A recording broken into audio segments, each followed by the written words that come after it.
আসসালামু আলাইকুম।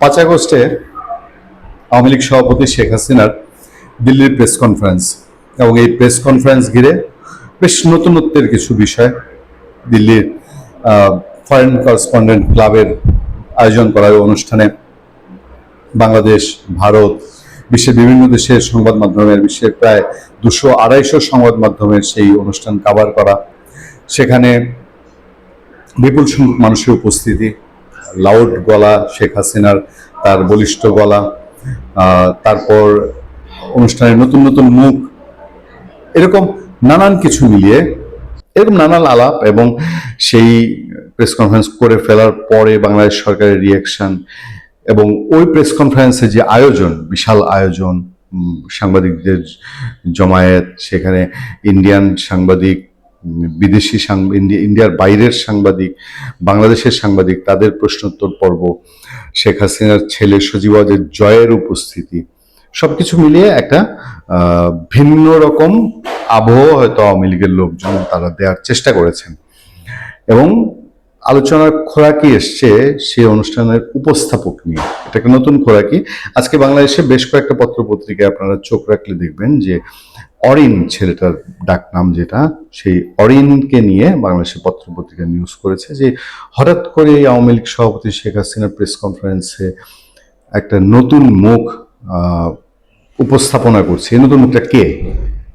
স্বাভাবিকভাবে সবার মধ্যে উৎসাহ, এবং আমি নিশ্চিত যে আওয়ামী লীগেরও অনেক নেতাকর্মী এই অরিন যে ছেলেটা তাকে চেনেন না। মোটামুটি পত্রপত্রিকার নিউজ থেকে আমরা যতটুকু জানতে পারছি যে এই অরিনের বাড়ি হচ্ছে সাতক্ষীরায়, এবং সাতক্ষীরা এখন তোলপাড়। অনেকে বলছেন যে ওরে বাবা, অরিন এত বড় নেতা হয়ে গেছে, এত বড় বড় মন্ত্রীদের সঙ্গে তার উঠা বসা, এটা তো আমরা জানতাম না। কেউ কেউ বলছেন তিনি ইন্ডিয়াতে পড়াশোনা করেন। তবে ইন্ডিয়াতে পড়াশোনা করতে গিয়ে কতটুকু কি হবে, যতটুকু খোঁজ দিয়ে আমরা জানতে পারি যে শেখ হাসিনার একটা নতুন টিম, একটা ইয়াং টিম গোছানো হচ্ছে। তার বিভিন্ন আইটি সেক্টরে কাজ করা, অন্যান্য যে উইংগুলো আছে সেগুলোতে কাজ করা, সেই সূত্র ধরে অরিনের প্রবেশ কিনা জানি না। খবরে যেগুলো আসছে যে ভারতে অবস্থানরত শেখ হাসিনার ভার্চুয়াল বক্তব্যের অনুষ্ঠানে উপস্থাপক হিসাবে যাকে দেখা গেছে তার নাম আবু ওবায়দা অরিন। 25 বছর বয়সী এই তরুণের বাড়ি বাংলাদেশের সাতক্ষীরায়। তিনি কিভাবে পলাতক হাসিনার সম্পর্কে, এটা পত্রিকার ধরন হিসাবে লেখা, সংস্পর্শে এলেন আর কিভাবেই বা এই অনুষ্ঠানে উপস্থাপক হলেন সেটি নিয়ে সাতক্ষীরায় চলছে তুমুল আলোচনা। মানে নিউজটা সাতক্ষীরা থেকে যেটা আসছে সেটুক ছাপানো হয়েছে। 5 আগস্ট নয়াদিল্লি থেকে শেখ হাসিনা ভার্চুয়াল বক্তব্যের আয়োজনটি বাংলাদেশের রাজনৈতিক অঙ্গনে ব্যাপক আলোচনা তৈরি করে। ভারত সরকার এই বক্তব্যের অনুমতি দেওয়ায় বাংলাদেশের সঙ্গে কূটনৈতিক টানাপোড়েন শুরু হয়েছে।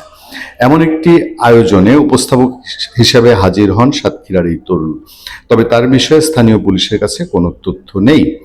সামাজিক যোগাযোগ মাধ্যমে অরিনের নাম পরিচয় ছড়িয়ে পড়ার পর শনিবার রাত 12টার দিকে তার বাড়ি সংলগ্ন এলাকায় গিয়ে স্থানীয় বাসিন্দাদের সঙ্গে কথা বলেন এই প্রতিবেদক। সাতক্ষীরা সদর থানার পাশে মঞ্জিতপুর নিচুতলা এলাকায় তার বাড়ি বলে স্থানীয়রা জানায়। আপনার কালের কণ্ঠ সহ বেশ কয়েকটা পত্রিকায় নিউজটি করেছে, আমরা দেখেছি। বাড়িতে গিয়ে দেখা যায় মূল ফটক বন্ধ। তার বাবা আবু শেব এবেলের মুঠোফোনে একাধিকবার ফোন করা হলেও তিনি ফোন ধরেননি। অরিনের প্রতিবেশী ও স্থানীয় মুদি দোকানি শাহজাহান বলেন, অরিন নামের ছেলেটাকে অনেকদিন ধরে দেখি না।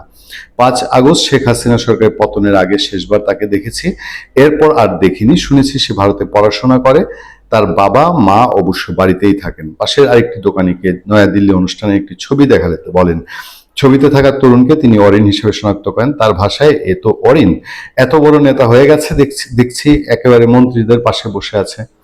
একটু অবাক মানুষজন। অরিনের বাবা আবু সোহেব এবেলের ব্যবসা প্রতিষ্ঠান জাহান প্রেসে গিয়েও তার বিষয়ে খোঁজ নেওয়া হয়। সেখানে রাতের নিরাপত্তা কর্মী রমেশ চন্দ্র বলেন, এবেল সাহেব সাতক্ষীরাতেই থাকেন এবং মাঝে মধ্যে প্রতিষ্ঠানে আসেন।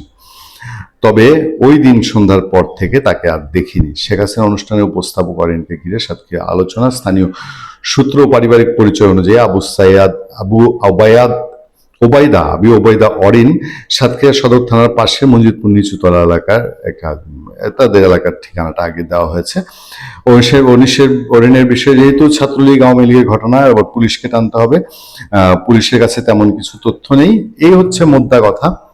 ফলে আওয়ামী লীগের টিম যে নতুন করে গোছানো হচ্ছে, আওয়ামী লীগের ভবিষ্যৎ নেতৃত্ব যে একটা ভিন্ন জায়গা থেকে আসতে পারে, এর বোধহয় কিছু ইঙ্গিত এর মধ্যে পাওয়া যায়। ভালো থাকবেন, সুস্থ থাকবেন। আপনার সঙ্গে আমি আতিক রহমান, পূর্ণিয়া।